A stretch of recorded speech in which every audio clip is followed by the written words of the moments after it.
Hey everybody. So I thought maybe this week it'd be interesting to just let you guys see what we do in a normal week's time. This is a shop of 3. I'm leading it, so I spend a lot of time doing paperwork, ordering parts, dealing with salesmen, dealing with customers, all that stuff. So I'm always struggling to do projects of my own. But Mark and Eric both stay busy pretty much all the time working on customer trucks, and between the 3 of us I feel like we put out a decent amount of work, and we usually get some interesting jobs, some nice trucks in here. I thought it might be interesting to just show you what's going on this week, so see what you think. So I just spent 9 minutes of talking on video telling you about what I did today at the shop, what Mark and Eric did, all the work we got done. And I got it moved to my computer only to find out there's no audio to my video. So this might look a little different. I might be talking to the other footage. I might be using this footage some. I might be going back and forth to show what was going on at that point in the video. So this morning we started out with a customer here waiting on us. 99 Pete 379 is actually one that I had bought and rebuilt a couple years ago and sold to a friend of mine. I'll throw up a picture so you can see what it was, but we just did a simple service on him today and got him knocked out and back on the road. Following that, we brought this 16 flat top glider in, got a 6NZ in it, and complaint was, well, first it needed Kingpins, so we got it tore down. Didn't have jakes or cruise. We diagnosed that as a bad clutch switch. Driver's side fuel sending unit wasn't working. Diagnosed that as a bad sending unit. Got those parts ordered.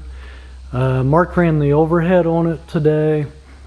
It's all ready to put back together once we get the Kingpin kit and the rest of the parts in. After that, we had a 2004 flat top Pete come in. Starter wasn't working, so took a look at it, diagnosed that the starter solenoid on the firewall wasn't getting power, so we found a bad connection at a connector on the firewall, got him fixed up and out of here. His was a pretty nice truck too that I had rebuilt about, I don't know, 15 years ago or so, 12 or 15. I'll put up a picture of that for you to see as well. We started on this one last Friday. It had a AC compressor go bad and threw the clutch off, put a hole in the radiator. So we pulled the radiator out and tore it down last week. This parts came in this morning. We stuck the AC compressor, expansion valve, receiver dryer on it. We flushed the system before putting the new parts on. The tensioner was junk, so we went ahead and replaced that. They got an updated style now for this. Got the radiator in, so as you can see, we got a little bit more to put back together tomorrow, but it's nearly done. Here we got my project for the week. It's a 2019 389. Got a stainless grill on it that is junk and we're going to replace. The original grill surround is all wavy, and you can see around the rivets how the metal is just sucked in at every rivet. There's no structure to it. Down at the bottom corners on the sides, the grill shell, there's no way to fasten it to the grill and pin back those corners, so they stick out real ugly. The insert's real thin, and you have to have those bars in there in order to keep it from waving at you. Just a really inferior product that I didn't like ever since we put it on the truck and my customer never liked it.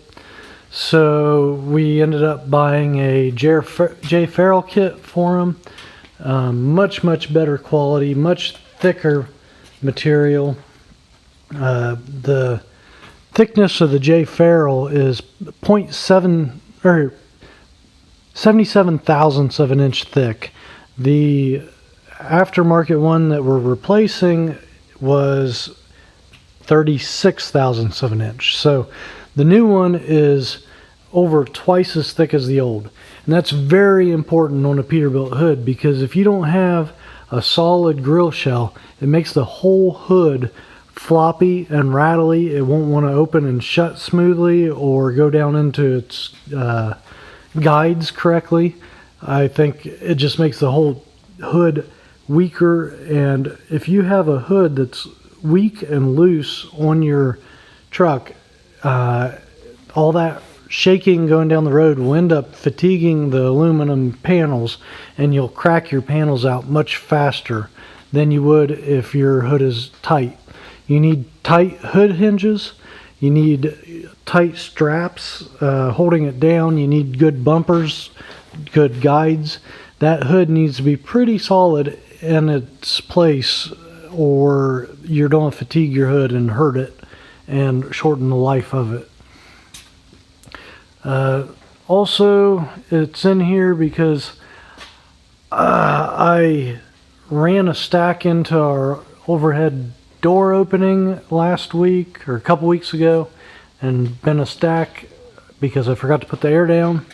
So he got a free stack on this side from me. I hope he appreciates that. We had to pull a fender and send a fender out because while it was here, I had a customer back into his fender and bust it a little bit. So it's out for paint this week. Let's see, I did a DOT inspection on it. There's going to be a suspension bushing here on the right rear corner that we're going to have to replace this week. I fixed some lights on the truck today. And as you can see, I got started on this hood a little bit. Got the old headlights pulled off. Customer wants to replace the headlights with some new aftermarket ones while everything's torn apart. So we'll see how that looks, how much he likes that. Okay, everybody, today's Wednesday. Yesterday was not a productive day.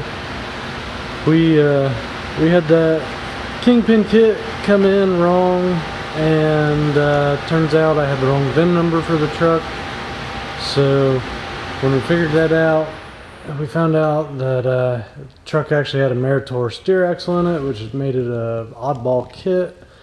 So we didn't get that Kingpin kit until the very end of the day yesterday. That blocked the shop, so I couldn't really work on my grill on the Blue Pete. I did what I could. I rewired the headlights, I worked on tail lights. Mark and Eric replaced all 4 suspension bushings in that truck. We ended up deciding it'd be best maintenance to do them all. So yeah, Eric finished up that Cascadia, the radiator and AC system. So it's been done since yesterday morning, but it's been trapped in here because of the Kingpin kit. That truck is blocking our door. So today, the Kingpin kit's going to be the priority, obviously. Let's see, yesterday I did some paperwork, dealt with customers. Mark put a AC pump on that Kenworth cab over that was sitting outside, finished that job up. Customer picked that up last night. We got an International day cab out there. It's got an ISX in it and got a fuel leak, so Mark checked that out and ordered parts yesterday. And yeah, yesterday just was not a very productive day for us. Hopefully we get a lot more done today. Morning, everybody. So yesterday was another only somewhat productive day, but I did get a little bit done on this blue 389 hood here. started installing that J Ferrell grill shell. I'll tell you, I love the kit. It's the best quality aftermarket kit I've put on. My rule for anything aftermarket is usually it's not going to fit, and you got to be smart enough to make it fit without destroying the new part. It's not the case with this grill surround. It fit as good as a factory surround, if not better. The thickness of the metal was plenty thick. It just made for a really rigid surround. The finish on it is awesome. Everything is just superb. It was really easy to install, which is not usually the case. It's going to look beautiful on there once we get her all put together. But the next thing that I do before I put the insert in is I'm going to have to install the headlights. You can see the mounting holes there. Well, when we look at the new headlights, and it's hard to tell in the picture, but those headlights are made for a 379 hood. It's got a different bolt pattern than 389. So I'm going to have to do a little bit of modification to the hood in order to get the bolts to line up enough to secure those to the hood. It's going to be easier doing that without the grill insert in my way. So I'll do that, then I'll put the insert on, then we'll put the hood on. So I'm not sure if I'm going to do that today or tomorrow. Me and Mark got to go out today and put a fuel pump on a mechanical cat, either a 3406A or B, on a 85 359 extended hood. It belongs to our old boss back before I started the shop. Cool old truck. It's got less than 200,000 miles on it still. So it hasn't been running since we worked for our old boss. So we're going to get it running today if we have any luck. Eric's got an ISX that he's going to try to work on a fuel leak on it. What did we do yesterday? We had a 386 in here. We added an air line for a lift axle for a trailer, the control air line. It was sucking air in the fuel system. We put a new fuel pickup tube in the driver's side fuel tank. It was cracked and sucking air.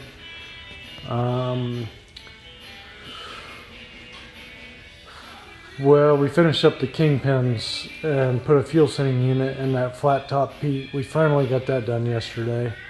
But again, we were waiting for parts for a good while.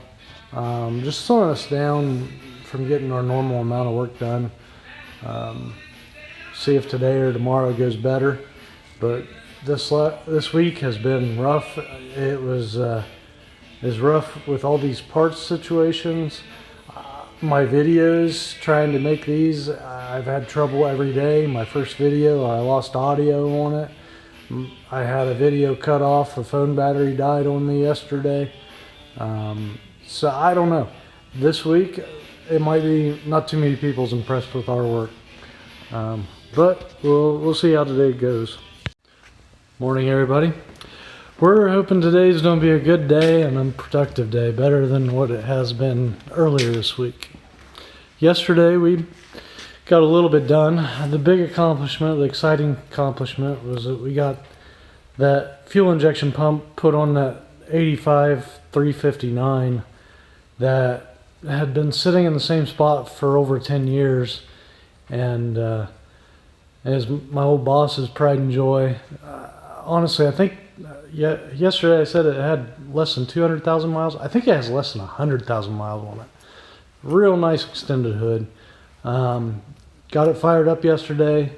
Made my boss's day. Made his week, I'm sure. They just got back from Matt's last week, and so I know he is all primed and pumped up and ready to get that truck running. So he's super happy about that. Let's see, what else did we do yesterday? I think Eric did a DOT. He tore down the fuel system on that ISX there and that International. I got the grill on that Peterbilt there, as you can see. Got the headlights on. It turned out really well. That is a super nice kit. I'd recommend it to anybody. That there's a J Ferrell kit, but honestly, I kind of think the J Ferrell part of it is the insert and the surround is a 12 gauge. I know I priced a 12 gauge stainless grill surround at about half the cost, $23 or $2,400 or something for the 359 surround from 12 gauge, and so that's the route I would look next time I go to buy a grill surround. But it is a nice product. As you can see back there, we started on this Kenworth dump truck yesterday. Service, DOT, replacing 3 airbags and drive tires. We're going to finish that off today. I got a truck sitting out in the lot that we got to do a DOT and run an airline for a lift axle on a trailer. And let's see, we got a 03 Peterbilt 379. Gonna bring it in today, put a set of 6-inch exhaust pipes on it. And then I brought a tractor tire off my dad's Massey in with me to work today. We're gonna clean it up and put a new inner tube in it. Oh, and then we got the fender for this Blue Pete. It should be coming in this afternoon. We'll get that installed and get it out of here. That's our Friday, and it's a Good Friday. Today's Good Friday, Easter's Sunday. Just to give you an idea what time of year this is, what's going on. So yeah, it's Good Friday. I'd like to remind you all that about 2,000 years ago, Jesus died on the cross for our sins on the Friday before what we know as Easter Sunday. So I'd encourage anybody and everybody to think about that. I've been working on memorizing a Bible verse this week. I thought I'd share with you Romans 10:9. It says, because if you confess with your mouth that Jesus is Lord and believe in your heart, or with your heart, that God raised him from the dead, you will be saved. Think about that. Think about it. Everybody have a good weekend. Happy Easter. And be thankful.